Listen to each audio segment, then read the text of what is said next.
I'm Pete Peterson, the very grateful Dean of Pepperdine's Graduate School of Public Policy, and it's a delight to welcome you here to this important conversation at the intersection of history, public policy, and government. We are delighted to partner for this event with the Office of Community Belonging, led so ably by Dr. Jay Gooseby Smith, who'll be up here in a second, as well as Pepperdine Libraries under the guidance of Dean Rusa and Jeff. It's been great partnering with you on this effort.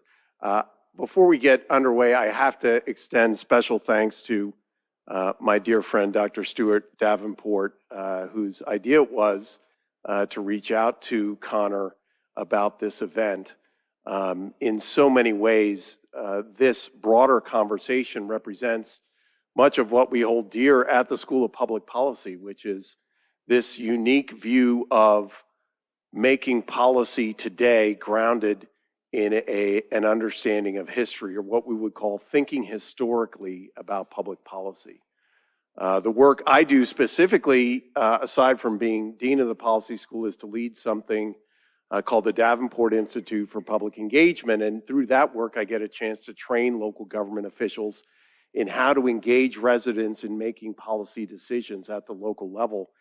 And it just never ceases to amaze me as I'm consulting with cities in this work that even the most current decisions, even the most recent and front page headline policy decisions that we see at the local level, whether it's in something to do with public safety or recent decisions around COVID response, so many of these harken back to earlier perceptions of governing institutions that are grounded in history, things that happened 30, 40, 50, 70 years ago.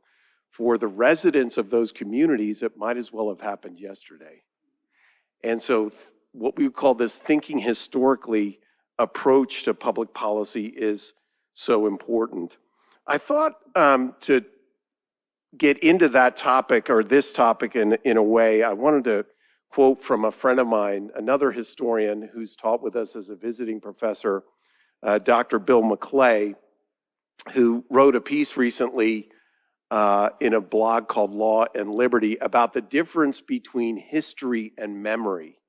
Because as you see here in the title of this discussion, there's a difference between history and memory. And for many people, especially in the areas that involve public policy decisions or government decisions, it's not so much our understanding of history as it may have been, but how we remember it that's so important for all the good and bad of it. I wanted to quote just one paragraph from this piece that Dr. McClay wrote specifically on history and memory. Quote, "Of course, the study of history is not all sweetness and light. It can be sobering and shocking and morally troubling. James Baldwin even called history, quote, the nightmare from which no one can awaken, because, quote, people are trapped in history and history is trapped in them, unquote. One does not have to believe in original sin to study it successfully, but it probably helps.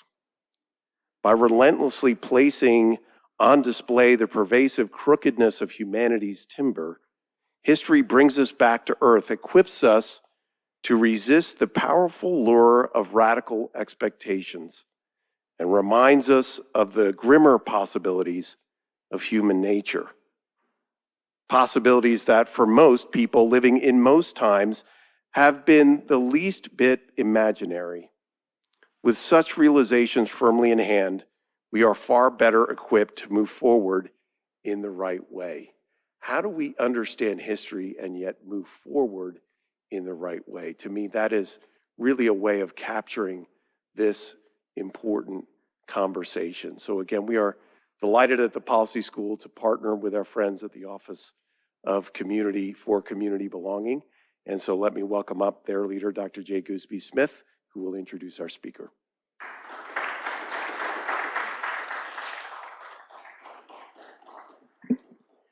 Thank you, Dean Peterson, for this opportunity to partner with you. Many people are probably saying, why in the world would the Office for Community Belonging be partnering on this topic? Well, one of the things that we so value is partnering with our schools and departments. And so this was an opportunity to partner with public policy on a very important topic because this has to do with the community and looking at the renaming of different facilities. Also, it's an opportunity to partner with the brilliant minds such as Dr. Stuart Davenport of Seaver College.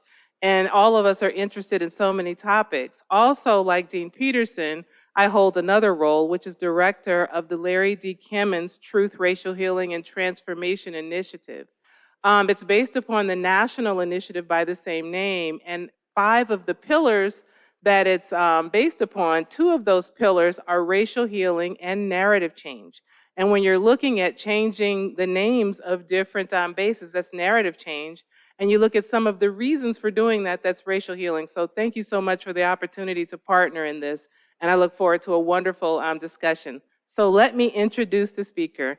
I'm going to tell you some of his bona fides, but the thing that excited me the most in his bio is that it says, ever since a family friend gave him a book of pictures and poems about presidents at age 4, Connor Williams has been interested in American history. And I think it was just the most exciting thing to me to think about how at our Christian university we talk about calling, and the seeds of those callings and the things that really just interest you from the beginning are things to not ignore. And so it's nice to see that you're still doing that. Anyway, for the serious stuff.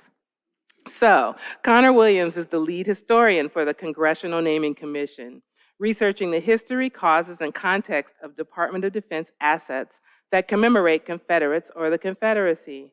He directs the Commission's historical initiatives, collaborates with other historians involved and invested in the Commission's work, and engages with both the general public and specific stakeholders.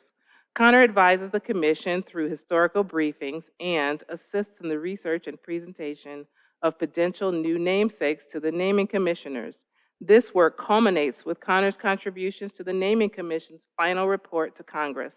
Honored by this opportunity for national service, Connor has taken a leave of absence from Yale University, where he works in the departments of History and African American Studies, and is in the final stages of completing his doctorate. So he's the soon-to-be Dr. Williams. Prior to Yale, Connor completed an MA in Globalization Studies at Dartmouth College, where he wrote a thesis on diasporic influences upon Frederick Douglass's political thinking. As a historian, Connor broadly studies 19th century America with a focus on racial politics and racial identity in the 50 years following the Civil War. He is currently revising articles on 19th century historiography and was a finalist for the 2016 Louis Pelzer Memorial Award given by the Organization of American Historians to the best article by a graduate student. Connor has taught at Yale University, Southern Connecticut State University, and for the Yale College Writing Center. He has also worked for Yale's Manuscripts and Archives Division and the Gilder Lehrman Center for the Study of Slavery, Resistance, and Abolition. And interviewing him will be Stuart Davenport, our very own resident professor of history. So I will hand this mic to you, Stuart. Oh, you're going to come next? Okay, great. He has a lapel. Well, good afternoon, and thank you so much for Dr. Smith for the introduction, Dean Peterson for organizing the event, Dr. Davenport for the questions, and thank you all to you for being here. I do understand I'm competing with Dwight from The Office right now. I do want to say my grandfather, who's a supporting character in this work, had a camp in the mountains above Scranton. So I've grown up as a summer Scrantonian for the last 35 years. So any questions you have about Scranton, I'm happy to explain. I do also want to talk today briefly about, I'm grateful for the introduction, because history, memory, and commemoration. If there are 3 words you could keep with you after this, it's history, memory, and commemoration, because they're very often conflated in our society, but they often mean very different things. One Pepperdine memory that I have, I just have to explain this, it's really cool to be here. When I was 14, I was watching Pepperdine in the NCAA tournament, and they had a point guard who I've long since forgotten, who was just draining 3 after 3 after 3, and they upset, I think it was Indiana. But that memory in my mind is ingrained deep in me, and I still want to go out to like a basketball court and try and shoot a 3, because I think it'll just go in here. But the point of that is that I was looking that up. I said, that must have been like the Elite Eight or something. And it turned out it was a first round game. But for some reason, my memory made that such an important part of my development, even though history tells me something very otherwise. And that's a theme to kind of think with here. Anytime that you talk about changing monuments to the past, 4 questions come up. And they're very good questions. And I'll address them each, I hope, in this presentation. The first is just, what about all the good things these people did? Didn't Robert E. Lee's decision to fully surrender Appomattox, to resist guerrilla warfare, to resist commentating on the post-war society, wasn't that a boon in bringing the United States back together? Didn't he serve the country for 30 years before the Civil War? Weren't all Americans racist? It is not difficult to find Abraham Lincoln or any other icon saying pretty horrible things by today's standards about people of color, Native Americans, in some cases women. How can you judge somebody for the culture they grew up in?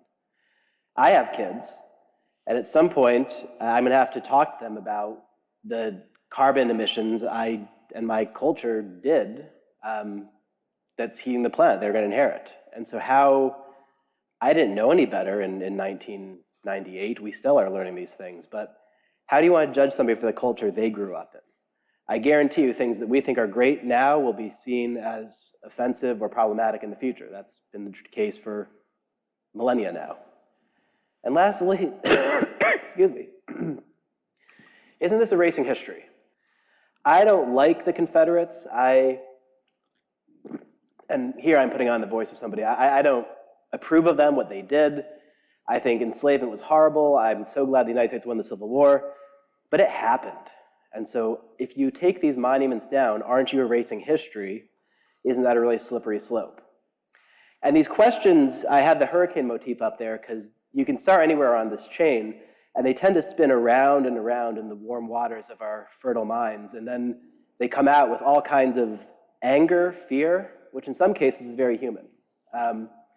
This goes back more than 2,000 years. Veneration of the past is in all of our societies. Cicero, who himself was killed in the Civil War the year before he died, wrote that the life of the dead consists in the memory cherished of them by the living. So as long as somebody is cherished in our memories, they're not truly gone. That's also the main conceit to the Walt Disney movie Coco. And the reason I point that out is because anytime you have Marcus Tullius Cicero and Walter Disney on the same page, you've got a real human phenomenon that's been going on for millennia. And that's something we have to think about. We're going through a time right now where the memories we have and the monuments to them are being reconsidered, especially for the American Civil War. This is largely, I'd say, an East Coast phenomenon, though there are pockets of it throughout the country. But when they took the Lee statue from Lee Circle in New Orleans with a crane, when protesters reinterpreted, some have said, the Robert E. Lee monument in Richmond, people point out that Stonewall Jackson on Monument Ave, this is the capital of the Confederacy, where there used to be 4 major statues to icons of the Confederates. Without his equestrian statue there, it looks like a mausoleum for him. And at the bottom, the United Arts of the Confederacy, the chief pro-Confederate memory group, their offices were firebombed. And their giant doors, once a symbol of pride and power, are now shuttered, essentially, trying to keep out the public. So we're going through this time. These were inspired. History happens like this. This was inspired largely over the protests in the summer of 2020, over the death in police custody of George Floyd and others. And you can't fully tie a connection that I know of between George Floyd's death in Minneapolis and the actions of the Confederacy. But oftentimes in American history, when some injustice is shown, people focus on things they can do right away. And it's going to take a very long time in our country to improve police-community relations. It's going to take a lot of time to think about housing policy and equity. But many Americans from all political classes started saying, why do we still have monuments up to people who, and here's the thing about the Confederates, however you feel about states' rights, secession, fighting for your home, Confederates fought and killed United States Army soldiers. They didn't fight and kill Union soldiers or Federals or Yanks. They fought and killed United States Army soldiers. If you served in the United States Army in the Civil War, it said USA on your belt buckle. You were in the same army that George Washington founded, that Colin Powell served in, that continues today. The Confederate Army had no antecedent or descendant. So that movement translated, this is the public policy part, into an effort that started in the Senate to change any Department of Defense asset that had a commemoration of the Confederacy. And they did this in an interesting way. They did it through the 2021 NDAA, National Defense Authorization Act. Everything in Washington has an acronym, but this is what it does. And the NDAA is the single largest bill our government passes on an annual basis. It funds the military for the entire next year. Most recently, there was some prominence, because the most recent one they did, the military asked for $800 billion, and they gave them $840 billion. They essentially said, we're looking at China and Russia and Ukraine, and there's a lot of scary things out there. Here's $40 billion extra. Please be extra prepared for the future. This is how Congress sets military policy. So the provision that they did was in Section 370. And that matters, because if it's Section 370, there are 369 sections before us. And those contained things like better parental leave fix for all soldiers, paying civilians who are in combat zones more money, anti-discrimination acts, things that everyone was behind. And there's no line item veto, so President Trump vetoed the entire act. The commission created was to identify any Department of Defense name, symbol, monument, display, or paraphernalia. So paraphernalia, if it's a cocktail napkin or a street sign, it's gotta go, that commemorated the Confederates or the Confederacy, and make a plan for its removal or modification. So one key thing, we didn't have the choice of whether it could stay or go. Congress said if it commemorates a Confederate, it has to be changed. When President Trump vetoed this, some of you have been reading, I could see the tweets. The most important one, I think, is the last one. He said, our history as the greatest nation in the world will not be tampered with. Respect our military. And the history as the greatest nation in the world. I mean, I'm a historian. You could talk about the Roman Empire circa 180 AD or Ming China. There are lots of pretty impressive nations, empires in the past. So I'm not sure of the history, but the memory of America as the greatest nation in the world, that matters to a lot of us. American exceptionalism is a real thing, and so that's something that I think matters a lot. When President Trump vetoed this, it set up a showdown, essentially, and here timelines really matter. On December 23rd, 2020, President Trump vetoed the act. During the Christmas holidays, normally a very quiet news time, everybody weighed in, even the Heritage Foundation, which is far from a liberal left-wing organization. They said, why did he do this? We need to fund our military. This is not the time to fight over these names. And then on January 1st, the Senate overrode Trump's veto for the only time of his presidency. And the numbers matter. It was 81 overriding the veto, 13 against the override, and 6 abstentions. And in those 13 was Bernie Sanders. So voting against or voting to keep the veto was not necessarily a sign of being a far conservative. It was having an ideological issue. Also important because contingency matters in history. We have to remember what happens first and then second. So the Naming Commission was created and endorsed and overridden before the insurrection happened. So we are not a reaction to the insurrection or the Capitol events, but we are very much kind of informed by that. So we were already created before that happened. But the choices of some people to carry certain flags and imagery in that day brought the idea of the Confederacy to the fore in a whole new way that we can talk about in the questions and answers maybe. Also worth knowing, John Calhoun, the architect of secession, has his portrait right here, so it's an interesting kind of juxtaposition. So this created the Naming Commission, and this has been the honor of my career to work for these 8 men and women. They between the 8 of them, I mean this very well, have well over 200 years of experience in Washington politics, in military leadership, and defense military relations, defense civilian relations. We had the first woman ever appointed 4-star admiral in the Navy, whose job before this was command of the entire Mediterranean fleet. We had the former West Point History Department chair. We had the commandant of the Marine Corps, the head of the draft, the head of the Army Corps of Engineers, John McCain's campaign advisor, a sitting congressman from Georgia.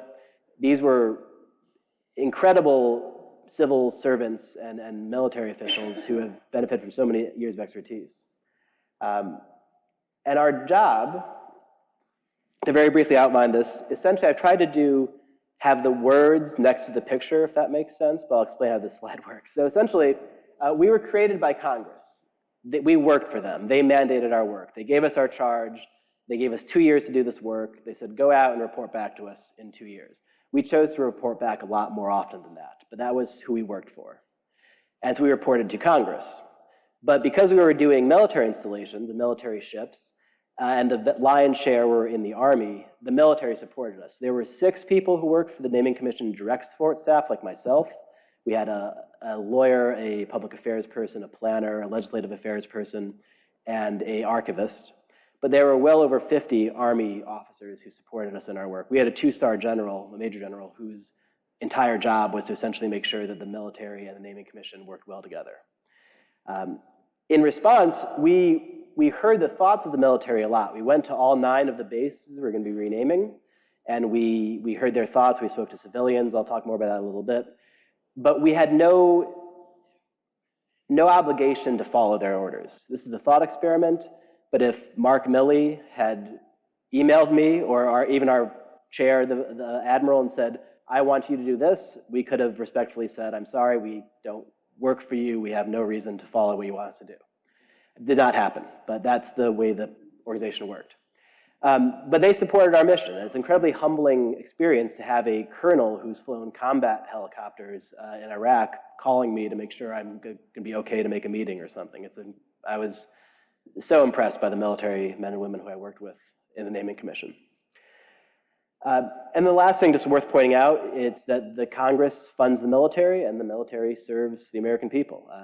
That is not by accident. That's because George Washington returned his commission in 1783, and that really matters because not every nation has a military under civilian control. So I just wanted to point that out.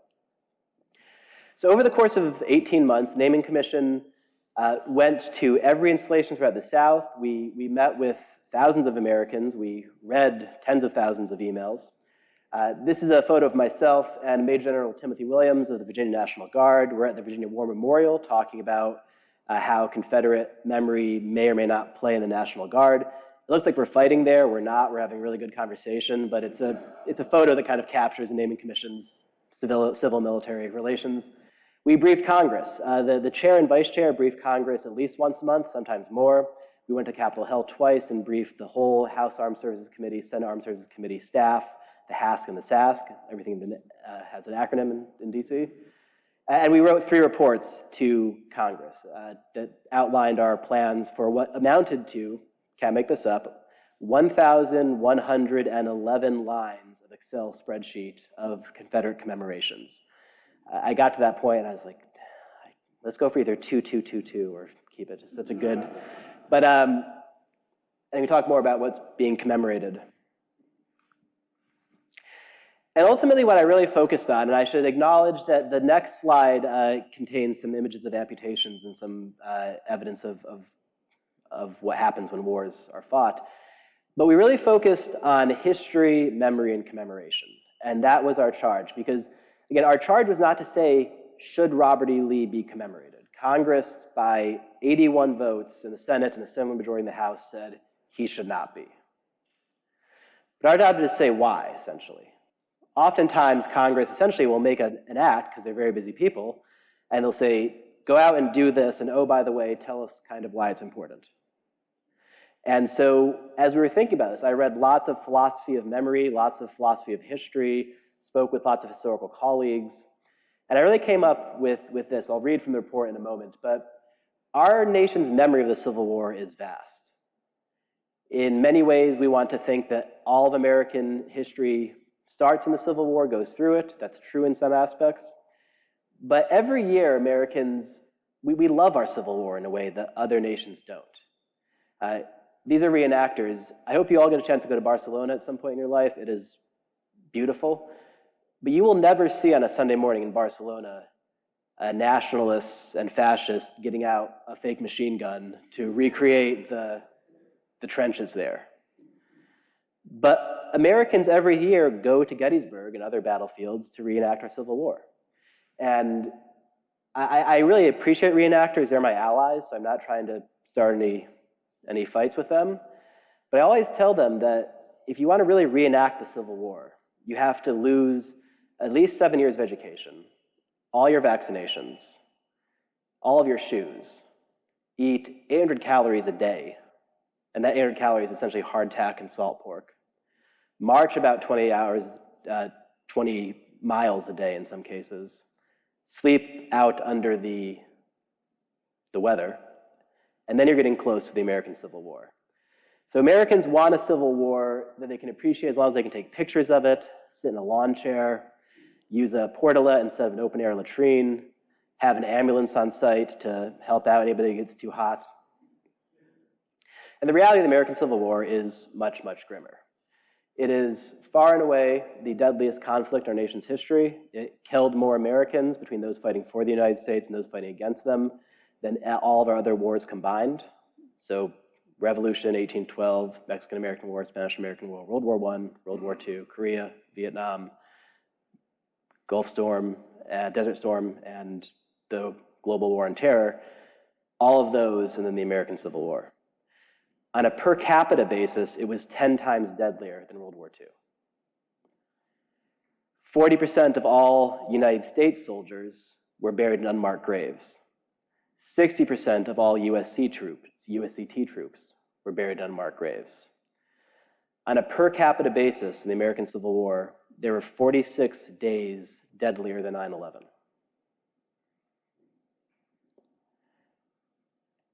And this was all done because about 5.5 million Americans, I can talk about that number later, attempted to start a new nation grounded in enslavement, and who even they, by their actions, agreed had committed treason.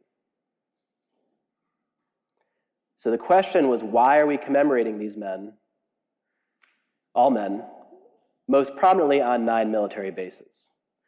And we can speak more about them, but it's important to note that John Brown Gordon not only was an effective Civil War general, he also founded the Ku Klux Klan in Georgia, and he threatened African Americans with a genocide if they didn't submit after the war was over.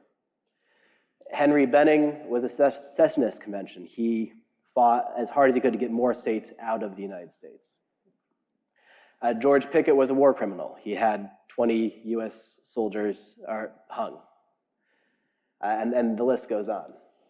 And so the Naming Commission's job was to find all the reasons why the men and women on the right were more appropriate for commemoration than the men on the left. I do want to briefly talk about history and memory, because our history and memory of the war needs some reconsidering. Most importantly, this is the National Geographic map of this American Civil War. As you can see, there's the gray, there are the border states, there's the North, and it looks very daunting. One of the things we often talk about as a great lecture point in the American Civil War is that the United States had to occupy and conquer, in a sense, an area the size of continental Europe. But this is also our memory versus history, because our memory of Texas and Florida tend to be as the political powerhouses they are today, and of these states as being very large. Georgia is the size of New York. One thing we tend to forget is how much of the Confederacy was truly enslaved. This is a map from 1861. The darker areas are areas where 70 to 90% of the population is enslaved. So that means out of the 40 of us in this room, there would be 4 of us who are free and 36 of us enslaved. And not surprisingly, the places that secession is really driven by are these dark areas. Jefferson Davis is from the Mississippi River, Howell Cobb from Georgia. Also important to note that if you read this map, words really matter. This is 1861. Note, it's not sold for the benefit of the sick and wounded soldiers of the Federals or the Yankees. It's for the United States Army. And it's not the Confederacy, it's the southern states of the United States. And Lincoln was very clear on this. Confederates cannot secede. When Confederates seceded, they did not take the 2 chairs from Mississippi out of the Senate and say, well, they're out of the Union. He never acknowledged secession. What this means is if you plug this in and take away the enslaved population, and this is kind of problematic, so that you had to take away the enslaved population, who were forced to be used as war labor. But you get a civil war that looks something really like this. And no offense to California, but California is not very populated yet. But we forget that New York and Pennsylvania had more free people in it than the entire Confederacy. That 3 United States cities had more free people in them than 6 Confederate states combined. That the original Confederacy of just the 7 states, the Deep South, had fewer people in it, free people, than just Pennsylvania alone. And if you think about, as the war goes on, by 1863, this is essentially the idea. You can see just New York is the size virtually of all the Confederates. And so this ultimately, to me, makes us rethink the idea of the Civil War as having half our history. We can't erase half our history. This is not, to my mind, half our history, and it never was. Ultimately, when I had to write about this, and I am somewhat proud of our reports. I've heard from many government officials that they go above and beyond the usual government report. But I ultimately settled on this explanation. Although Americans owe much of their modern identity to the Civil War, they do not owe equal commemoration to both sides. Though often conflated, commemoration and history come from all sections of our society and serve different purposes for different people. Your memory and my memory may very well be different, but history is something we have to all reckon with. History describes the people and places of the past in all their greatness and grimness, achievements and failures, nobility and notoriety. It's complicated. Commemoration elevates an act, event, or individual by bestowing it with communal esteem and honor. The best histories present humans and their choices in the context of the complex and complicated days they lived through, articulating those decisions and actions to inform us in the societies of our past. People are complicated. Their decisions are complicated. We need everything we can to study Lincoln's decision processes, or Robert E. Lee's thought processes, as he decided whether to leave the United States and fight against them or stay. But the best commemorations highlight individuals, movements, and moments that epitomize the highest values of our present and motivate us as we shape our societies of the future. History recounts, explains, and examines. Commemoration celebrates, affirms, and extols.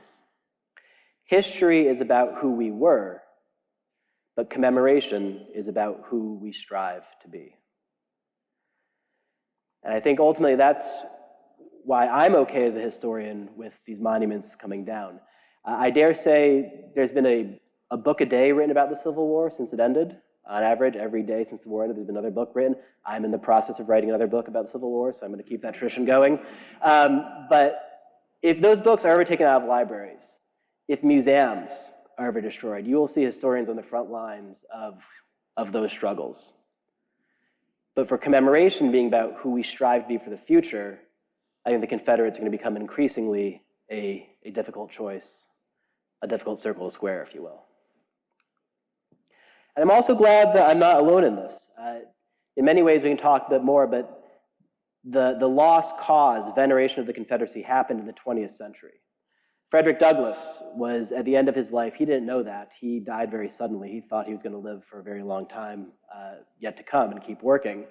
But he gave a speech in 1894, and he's talking about memory and history, forgetting, remembering. And he says, "But whatever else I may forget, I shall never forget the difference between those who fought for liberty and those who fought for slavery, between those who fought to save the Republic and those who fought to destroy it." And so, as a Civil War historian, I think ultimately it's partly my duty and privilege to help remember Douglass's words and make sure that we implement them in the future. Thank you.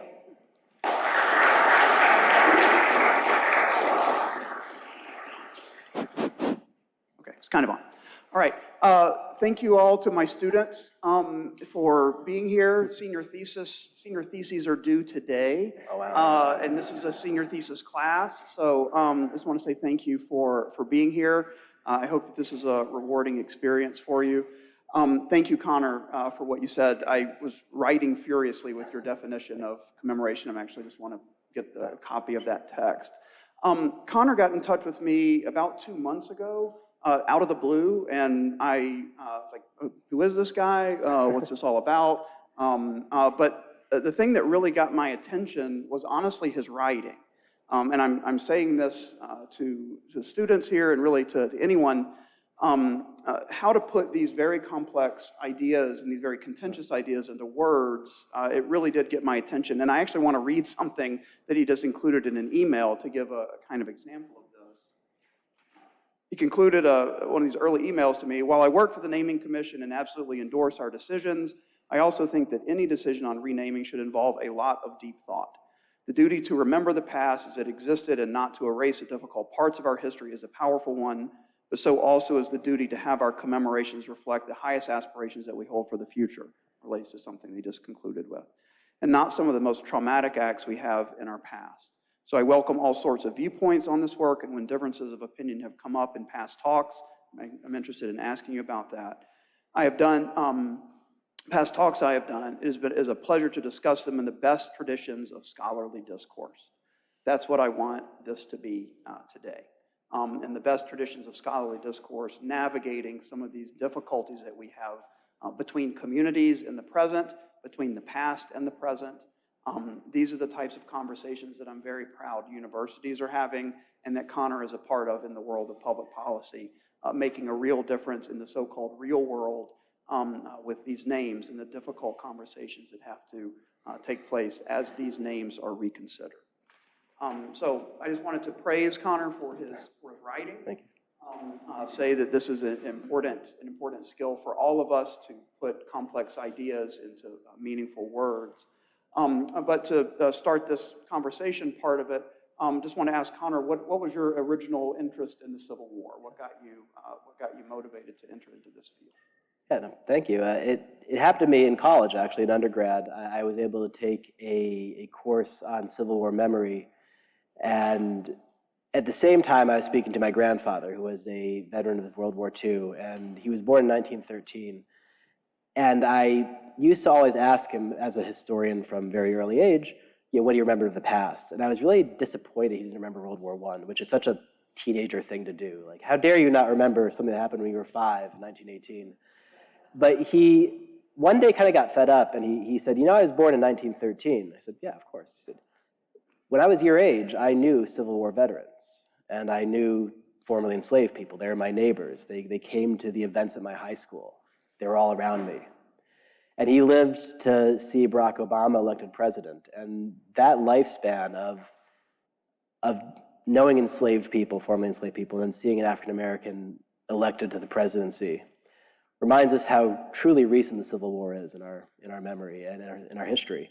It is still possible, to get away from me, if you know anybody who was born in 1930, or knew anybody who was born in 1930, it's still very possible to shake the hand of somebody who shook the hand of a formerly enslaved person, or a United States veteran, or a Confederate veteran. And so it is 160 years in our past, but it's also, in some ways, one handshake away. I think that's a really important way to think about it. For me, at least, ever since I got that sense of the past I've been studying it more or less nonstop. Regarding the 9 bases that had Confederate names, why were they named after Confederates in the first place? And I'm actually also curious to know, I think an important addition to that question is what year were they named after Confederates? Yeah, it's one of the things I was slightly surprised to find. I knew they had been named mostly in World War I, World War II, and I learned they were entirely named in World War I, World War II, partly because you needed to mobilize 5 million and then 16 million Americans very quickly for war. And when these bases were being built, they needed 3 things essentially. They needed land you could train on all year round because you don't want a blizzard to shut down training. You need lots of available land, just land that's not developed already. And you need railroad junctions nearby to ship all the men and troops there. And that essentially was, the South was a prime candidate for that. You also have Woodrow Wilson's government and FDR's government, which had a lot of Southern Democrats in it. So there's a lot of political influence happening there too. The main thing is that these bases were put up very quickly, and the only 2 criteria the Army had was that the name would not be inoffensive to people in the vicinity of the post. That was their language, which they interpreted in 1914 to 1918 and 1941, 1945 as white people. In fact, Fort Benning got named literally because the Army went to the UDC, United Daughters of the Confederacy, and they said, who's a good name for a post? And the United Daughters of the Confederacy said, Henry Benning. The other thing, which is so very Army, is they wanted very short names because they have to like spray paint this on a bunch of crates of ammunition and things. So they said, we want Bragg, Lee, Hood, short names that aren't going to be confused for anything. So that's how it was named. It was literally the naming was done. I've seen the papers. There's a commanding officer and he has a subordinate. He says, please give me 3 choices. And they say, here they are, 1, 2, 3. And he chooses, I want that one. So the sense that they were named in like a great national reconciliation or that a lot of people talked about these names really isn't the case. They happened very quickly. Yeah. So I just want to follow up on that. Yeah. So they happen for this very pragmatic reason to honor a local hero. Is that a safe way of putting it? And so United Daughters of the Confederacy, here's our guy, here's our hero. Yeah. It was not, I was actually curious if it was to make sure that white Southerners felt included in this armed service as they're about to go out and fight a foreign enemy, that, hey, we're all in this together and we might have had our differences in the 19th century and slaughtered each other, but now we're all on the same team. It did not have that. What you're saying is it did not have that motivation behind it. Not from the paper trail I can tell. I mean, the not inoffensive part, and I'll say for the Naming Commission, we had a website that took submissions. Our number 1 recommendation for any new name in the South was Fort Sherman, after William T. Sherman. And so for a number of reasons, that was not entertained back then, and we didn't entertain it also, in large part because of what William T. Sherman did after the Civil War in his Native American campaigns. But there was not, we could find that much of a true bring everybody back together. I mean, there are other moments, the Spanish-American War, reunions at Gettysburg, which are almost entirely all white affairs, where there is that kind of binding the nation's wounds, but it was not a big overt place. Other to say that the people, of course, liked that there was a Fort Lee near Richmond and a Fort Hood in Texas. And, yeah. Well, that's very interesting. I thought that it might have that kind of, let's get all unified because we all have to go fight now. What considerations drove the commission's decisions to name these forts or rename these forts after the people that you did choose? Yeah, the commissioners, and we published all our reports. We've been archived, so unlike Hillary Clinton, you can read my emails. But they essentially, very early on, they settled on 5 recommendations. First, that the person should have exceptional service or valor, just truly be grounded in phenomenal military acumen, because they are Army posts. They wanted them to have a connection to the locality of the post, have some kind of regional connection, have a connection to the service of the post, because these posts do different things for our military. And ideally, they would be a deceased person. And the last one was that they wanted their final list of candidates, the aggregate list, to represent the armed services in its current composition, if that makes sense. So what that really meant and looked like is you learn in the military the whole Army-Navy thing is real, and Navy people complain the Army slides have too much text on them, so this is very much an Army slide. But what we did essentially is we had these at the top, these 6 streams of recommendations to us from elected officials, from officers, from enlisted soldiers, from Army civilians, from civilians off-post local communities. We got letters from people, handwritten letters, which were incredibly touching to read. And then we also had a website where anybody could submit a submission. And those are pretty thoughtful. We got a few wags who, some person said Fort Will and Kate because they'd win any charm offensive, referring to the Duke and Duchess of, or Prince and Princess of Wales now, I guess. So that was a large part of our information. What we did then is we got all those names together. We use a slight algorithm, only not to count how many votes they got, but how many different people recommended them. So one good idea for a new name, if a senator and a officer and an enlisted soldier and the NAACP and LULAC and somebody living off post and somebody living on post and somebody living in Chicago who did a website submission, if all those people recommended them, that was a name that a lot of Americans were interested in. And so from that, we got these together. I led a team of historians as we researched these and really hashed it out over many days in conference rooms during COVID too. So we had like masks and we were like approaching the table and putting one name and going back. In any case, and that got to 87 finalists. And those 87 finalists, the commissioners looked and debated about. They took some names on, put other names off, and eventually that got to the namesakes that we settled on.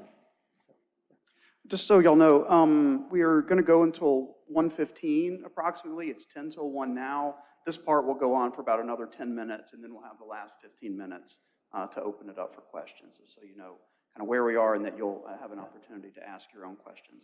What I took notes on at the end of your presentation there was your definition of commemoration, and the only words I was able to get down were communal esteem and honor, and that celebrating a figure kind of in a commemoration, whether it's a statue or naming a building or a facility after them, is really more about the future than it is about the past.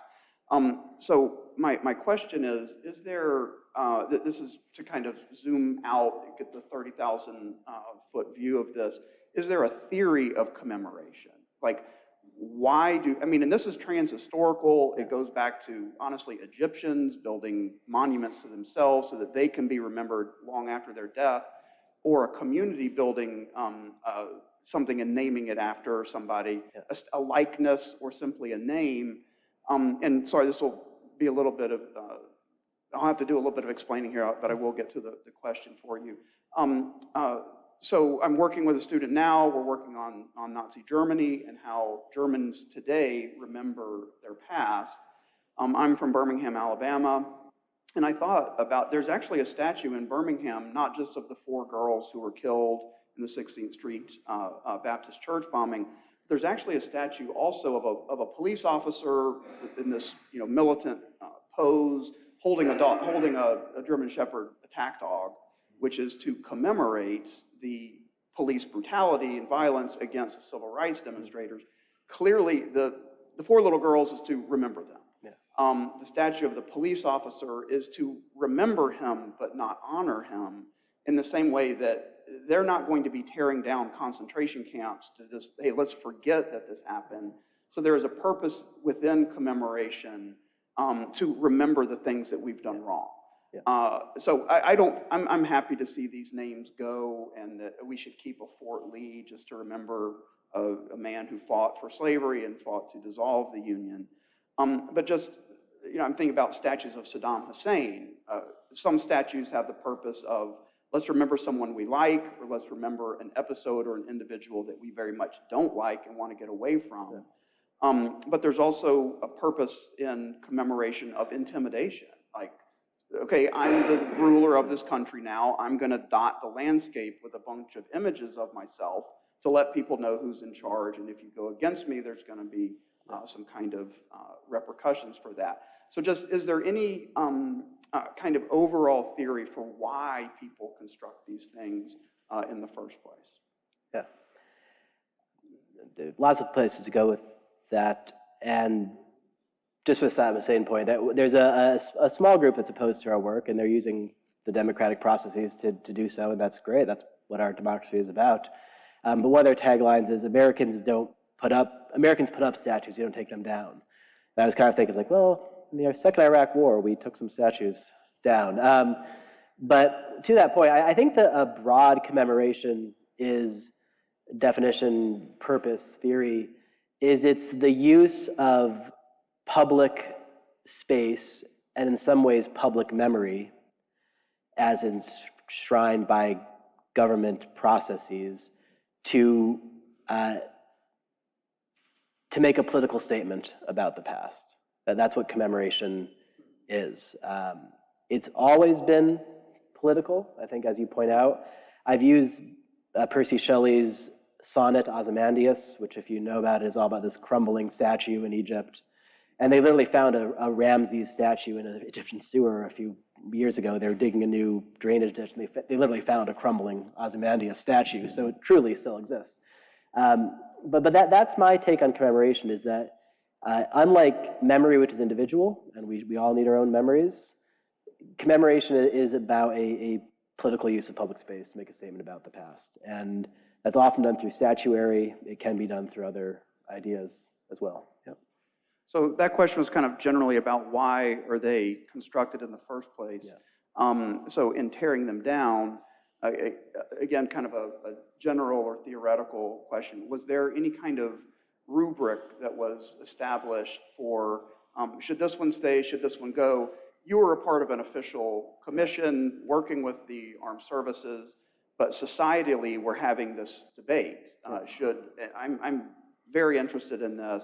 In the wake of Black Lives Matter, a lot of statues came down. A lot of figures were questioned. Some stayed. Some ended up in the bottom of a river. Some of those decisions I'm completely on board with. Some of them, like, yeah, okay, maybe we shouldn't. Maybe we should think a little bit more carefully about this one. So I do it a little bit on a case-by-case basis. I'm kind of interested in, is there some kind of template that we can establish through societal conversation to then, all right, simply apply to a given statute or a given name, or is that too federal? Yeah. Is that too kind of uniform, and it really should be done on a case-by-case basis based on local values and local who people locally consider heroes and villains? Yeah. I'll leave the Naming Commission a little bit for the answer, because the Naming Commission had a mandate. If it commemorates, it must go. And so that was if it commemorates the Confederacy. Confederacy, yeah. But in other places that don't have that mandate, and I mean, our national parks, if you go to a Civil War battlefield, they have all kinds of commemorations that many would find problematic today. And our society writ large. I was actually a young grad student at Yale when Calhoun College came up, because John Calhoun, before he was the architect of secession, he was the Yale class of 1804, and they named one of their first residential colleges after John C. Calhoun, because in 1932 that was a perfect thing to do. And they even had stained glass windows showing enslaved people working in a cotton field as part of the college. And colleges, by the way, they're like their dorms at Yale. They're really fancy dorms, essentially, is the best way of thinking of them. And what they eventually came up with, which I really endorse, is when you're thinking about renaming, there are two major things. First is, what is the principal legacy of the individual you're talking about? And that's where I think principal legacy, you have to define who gets to decide the principal legacy. It's some kind of a social consensus. But the principal legacy of John C. Calhoun is not, like some people said, that he was the Secretary of War in 1814. The principal legacy is that he was the architect of secession. The principal legacy of Robert E. Lee is not that he was superintendent of West Point, or that he even liberated Harper's Ferry from John Brown's raid. The principal legacy of Robert E. Lee is that he was the Confederacy's greatest general and national hero. And so once you've decided the principal legacy, the other part that I think is important is to go back to when the statue was put up and said, was there a real robust discussion about this involving a lot of people from different viewpoints? If that happened, then that might actually be a really good reason to not remove it. what we see in a lot of these statues is that African Americans were completely taken out of the conversation, not invited, and that's how you get this idea of Robert E. Lee. So that's, I think, the two major things. And there's a third you can think about in an institutional setting, which is this person's contribution truly so great to the institution that's commemorating him that, or her, that you need to overlook or need to negotiate that with some issues. Not to use the Yale example, but Elihu Yale, first of all, never actually came to America, but he gave the money that started Yale University. It exists because he is there. So some people said to change the name of Yale, but some have said, well, he's the person who started this, and Yale exists today in some ways as more of a symbol than actually a testament to a 16th century, or 18th, 17th, 18th century British noble. So, did I just, sorry. I just have one last question, then want to open it up. We mentioned in an email exchange, so he goes to a lot of these public places as they're debating whether or not to change the name. And you mentioned in one email getting screamed at by neo-Confederates. I'm just wondering if you could share an example of when teaching history becomes, pretty visceral or pretty on pins and needles. Yeah. Now, I think that, and this goes back to, again, memory and the negotiator memory, I think our democracy is strong enough that people can have their own personal memories of the past 99% of the time, and it's okay. But what there's tension is when people think that society, as an aggregate of different viewpoints, has to reflect their own memory. And for a long time, if you use my Confederate population example, American society has been way over commemorating the actions of 1 out of 6 Americans which were actually committed against the United States government. And Andrew Johnson pardons all the Confederates for treason in 1868, which is acknowledging that they committed treason. But we all have things we take our identity from. And I think if you have hinged your identity, another French philosopher essentially said that if you haven't lived through something, if you're remembering something that's outside your life cycle, then how you remember it's more about you than it is about what actually happened in the past. And so a lot of individuals have put lots of things on the Confederacy that they didn't really do, but they see Confederates as icons of small government, even though the Confederacy was the most intrusive state in American history, of states' rights, even though it was founded on enslavement and it's in their entire documents. But when you lose that, you feel very visceral reaction because it's part of your identity. People will often say, my great-grandfather was in the 4th Virginia, or my great-great-grandfather was in the 4th Virginia, and he was an honorable man. That may be the case, but you also have 7 other great-great-grandfathers to choose from, and 8 great-great-grandmothers. And if you want to chart yourself in the past, maybe explore some of the things they did. The last thing I do want to be very clear about, though, and then I want to hear questions, and I'm happy to stay for as long as afterwards, is I'm a millennial, and all the problems of the world used to be my fault, and now they're Gen Z's fault, so that's your fault, so that's how time works. But I have no desire to take a time machine back to 1864 and find some Confederate soldier who's 20 and signed up when he was 17 because his family made him, and 1 year into the war, he had his draft extended for the course of the war, because that's what the Confederates did. Again, most intrusive government. They said, 1862, you're in the war for life. You're going to either achieve independence or die, or survive till you surrender. That wasn't really an option back then. I don't want to find him outside Petersburg, and he's starving, and he's got 800 calories a day and no shoes, and he's suffering from typhus, and I don't want to kick dirt on him or say, how dare you have done this. And if I do that, I'm taking his humanity away, and that's something that people did to enslave people in this country, and I don't want to be any part of that project. But I do want to say that the political cause that put him there is something that should not be commemorated. And there are ways to commemorate Confederate suffering, I think, that should happen, but it's not a giant, glorious statue of Robert E. Lee. So. All right, time for questions. So we'll be taking questions from the audience. So we have one here and then one here. Thank you so much. It was really interesting to see the process of how you guys in the commission really worked like day and night to rename these forts and military posts. But what keeps catching my eye is Fort Liberty. What is the story behind that? Because it's not named after a person or people.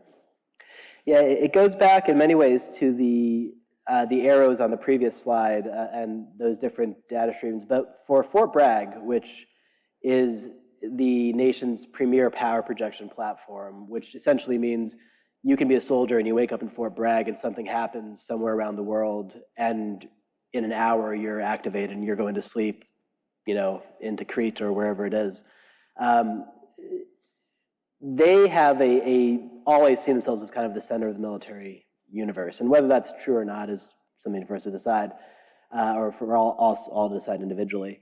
But their community was very, very clear that because they have this separate tradition, there's the 82nd Airborne and Special Forces, that anybody who commemorate on one side will not be appropriate for the other side. And I think also Fort Bragg, more than any of those other men really, Braxton Bragg himself is just kind of he was literally insufferable. His men in the Mexican-American War tried to frag him. They threw a canister shell under his cot. And he got reprimanded by everybody for being just an insufferable, irascible person. And also a poor general. He lost a lot of battles. But I think Fort Bragg, more than anywhere else, they really did do that cognitive dissonance where they thought that Bragg means something different than the person. So when they were going to lose that, there's a brief moment, so I'll try to be quick, but where they found he had a cousin named Edwin Bragg who fought for the United States and was also the ambassador to Hong Kong in 1888. And they said, we should name after this great American. He fought, and he was ambassador to Hong Kong. And I said, man, never has Benjamin Harrison's foreign policy gotten so much love as it has right now. But the point of this all is that they were very resistant to losing the name Bragg, I think more than others. And they rallied around liberty. And we heard it in our engagements when we went back to them. Everybody from every part of the community, from officers to enlisted to retirement, said, liberty is really our name. And some of the worst things in our nation's history have been done in liberty, not to go back to John C. Calhoun, but in 1832, Andrew Jackson, the first secession crisis, maybe second after the Harvard Convention, but he raised a toast. He says, the Union, it must be preserved. And John Calhoun stands and says, the Union next to our liberty most dear. So liberty's been used for a lot of bad things in our nation's history. At the same time, our greatest wars, the Revolutionary War, the Civil War, World War II, you've seen the greatest number of citizen soldiers signing up to essentially expand liberty one way or another. And liberty means something. It's why people still want to move to the United States and still want to live here. And I think that liberty is a value that can be used to remember both our nation's greatest achievements and greatest problems. So, thanks. Yeah. Well, first of all, thank you for speaking to us. I have a question about some of the statues as part of the Statuary Hall collection in DC. So there's one is Jefferson Davis. So I'm just curious your thoughts on how that is still there while the Senate, wanted to get rid of the commemoration of other Confederate leaders. And the other is I just kind of want to hear your thoughts on the commemoration of Andrew Jackson with his statues in the Capitol. Yeah. So Jefferson Davis, I mean, the Statuary Hall, every state has two statues they get to put in, and that state legislature decides that, I believe. And so Mississippi state legislature continues to think that Jefferson Davis is somebody they want to send to D.C., and there's not really any way to get around that. I should note that the Virginia recalled Robert E. Lee a few years ago, and his statue is now actually in the Virginia Museum of History and Culture. It's an incredible display. It used to be called Battle Abbey, and there were these massive portraits on all four walls of the Confederacy in all of its seasons. But now you walk in, and when you walk in, there's this giant panel. It's like a wall that says the lost cause on it, and it tells you what the lost cause was and why these portraits are kind of false. And you have to negotiate that before you can see anything else. And now Robert E. Lee's statue is actually behind that wall, kind of like in its shadow. And so I think it's a cool way to think about this. I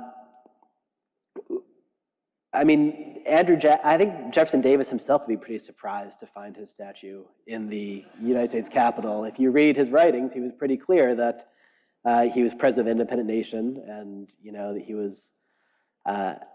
was the most ardent Confederate nationalist. Even when the war is truly going horribly in 1864, he's still saying, no, independence is the only thing we possibly will settle on. Andrew Jackson, I think that might go to my idea of principal legacies.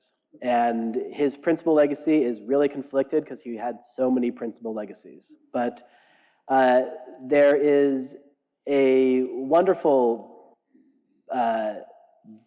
huge book called The Age of Jacksonian Democracy, which essentially posits that although it was limited to white men, which is really problematic for lots of reasons, Jackson and his age expanded the democratic impulse as we understand it today, that common people should have a say in government, and made that a national phenomenon. And that is important, I think. And so that, I think, is where you have these difficult discussions. I would personally actually didn't ask me what I personally do, so I'll take more questions, but happy to talk more, yeah. Yes, thank you so much for being here, sir. I was just curious, you were talking about some of the standards that you commonly use when you're evaluating whether or not a memorial should remain up.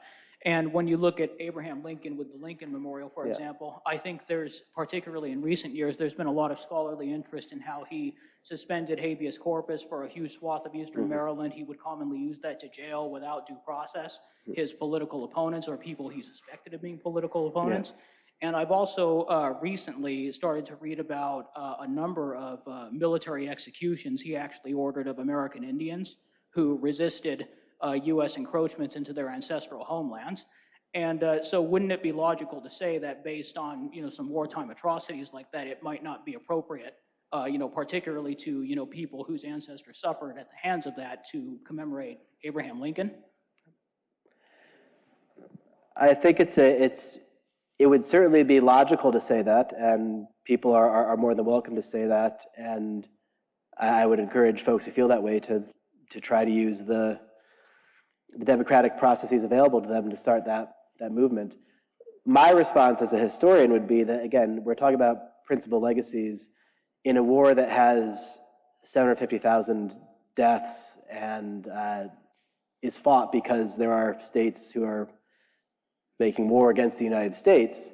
There are going to be casualties. Habeas corpus, sadly, is the first thing that goes in virtually any war, and it essentially goes in World War I. There's essentially World War II. Jefferson Davis also suspends habeas corpus. So, again, to me, the principal legacy of Abraham Lincoln remains someone who not only brought about the emancipation of 4 million enslaved people throughout his action, but also evolved his thinking throughout his lifetime, and was someone who actually said, I said these things in 1840, 1850, I regret them now, I've changed. And actually his last speech he gives is actually about voting rights for African Americans, which were not guaranteed at that time, far from it.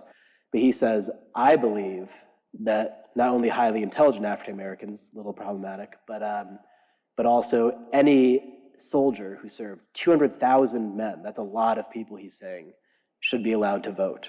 And that's a arc of change that is important to note, I think, for Lincoln. So I'm still on Abe's side, but.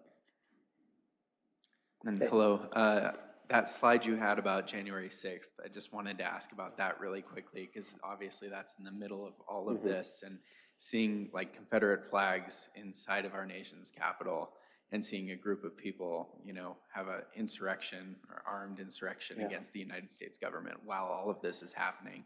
Did that kind of change the rhetoric in DC or in your commission or anything like that? Like, I could imagine that kind of gripped, the narrative.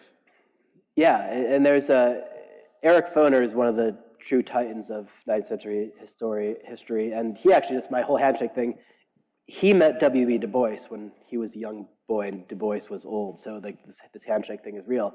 But he frequently says that the issues of the present teach us the questions to ask of the past, and we always view the past through our own present. So certainly the idea of an insurrection, a word many people use, that happened, gave this some new meaning. I think also in other ways, the post-Cold War era has given this new meaning too. One thing I think about a lot, and I need to be absolutely clear, especially because this is being recorded, that I am not in any way, shape, or form comparing the Confederate States of America to ISIS. But when you think about a nation, people always say we had two nations. What does a nation do? Normally it signs treaties. It has a currency that has a value that can be traded. It protects its borders.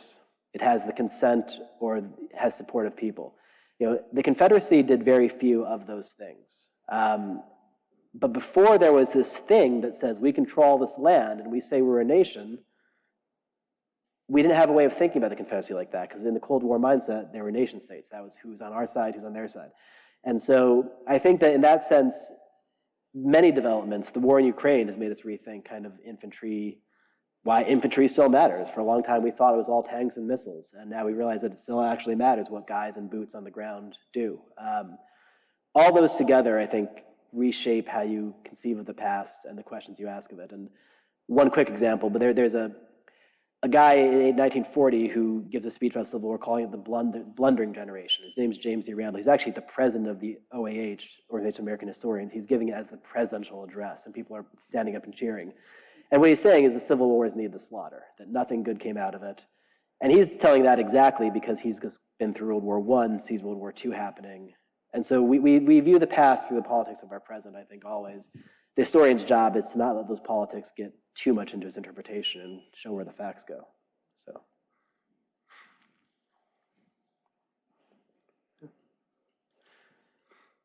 So that sort of raises the question of when is the optimal time to commemorate our wars, our heroes?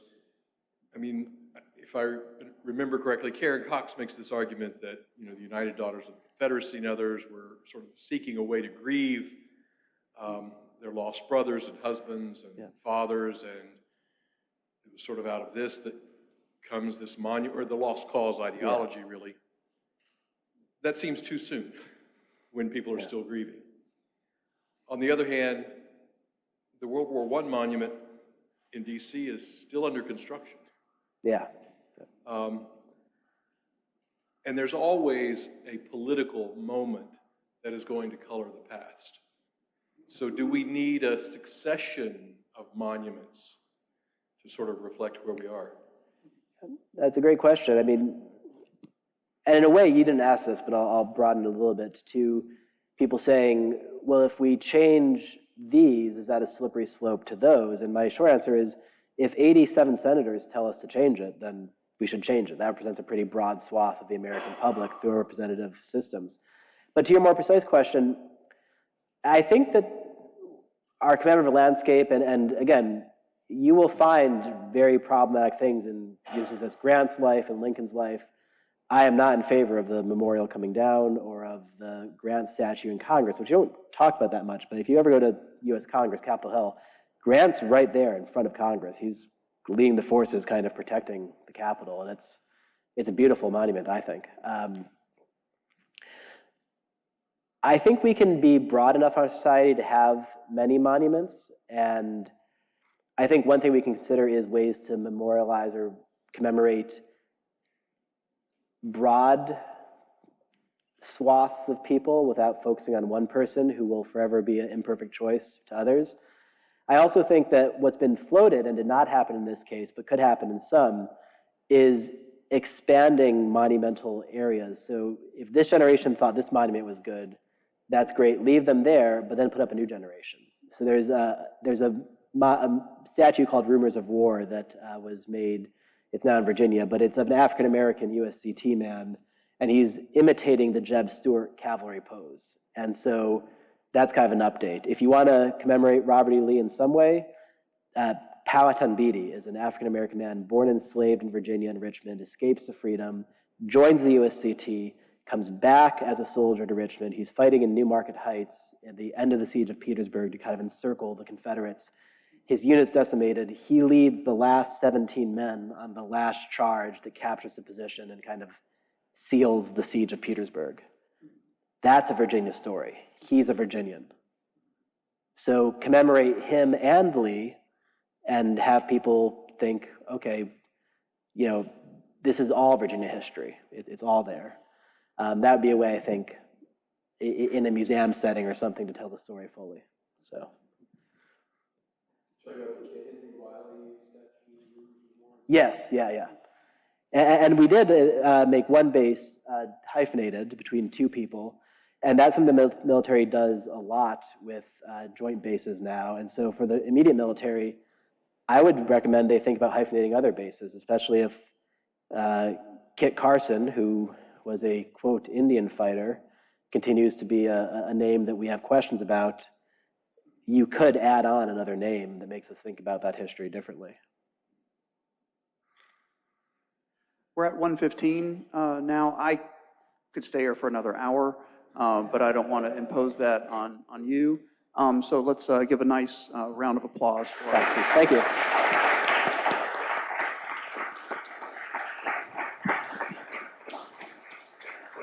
And a reminder that there is a smorgasbord, a literal smorgasbord behind us here. So if you'd like to get a nice free lunch, please do.